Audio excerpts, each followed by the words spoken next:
June 8న సూర్యుడు రోహిణి నక్షత్రాన్ని వీడి మృగరాశి నక్షత్రంలోకి మారబోతున్నాడు. దీంతో రోహిణి కార్తె ముగిసిపోతుంది. ఇక ఈ రోజు నుంచి ఎండలు తగ్గిపోయి చిరుజల్లులు మొదలవుతుంటాయి.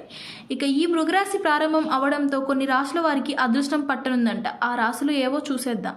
మేషరాశి. ఈ రాశి వారికి సూర్యుడు మృగరాశి నక్షత్రానికి వెళ్ళగానే అదృష్టం కలిసి వస్తుంది.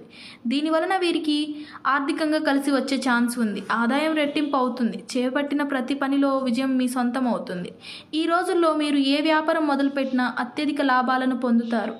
కర్కాటక రాశి. ఈ రాశి వారికి సూర్యుడి మార్పు వలన వైవాహిక జీవితంలో సమస్యలు తొలగిపోయి సంపద పెరుగుతుంది. కోర్టు వివాదాలు ఓ కొలిక్కి వస్తాయి. ఇంట బయట సంతోషకర వాతావరణం ఏర్పడుతుంది. తులరాశి. మృగరాశి నక్షత్రంలోకి సూర్యుడు వెళ్లడం వలన ఈ రాశి వారు అత్యధిక ప్రయోజనాలు పొందుతారు. కుటుంబంలో ఆనందం వెల్లువిరుస్తుంది. నిరుద్యోగులు ఉద్యోగం పొందే ఛాన్స్, విద్యార్థులకు అనుకూల కాలేజీలో సీట్లు పొందే ఛాన్స్ ఉంది. అంతేకాకుండా ఉన్నతాధికారులు కూడా మీరే చేసే పని తెలుసుకొని మిమ్మల్ని ప్రశంసిస్తారు. కుంభరాశి. ఈ రాశి వారికి మృగరాశి నక్షత్రంలోకి సూర్యుడు ప్రవేశించడం వలన కలిసి వస్తుంది. ఇంట్లో శుభకార్యాలు జరిగే అవకాశం ఉంది. దాంపత్య జీవితం బాగుంటుంది. ఇంటా బయట సంతోషకర వాతావరణం నెలకొంటుంది.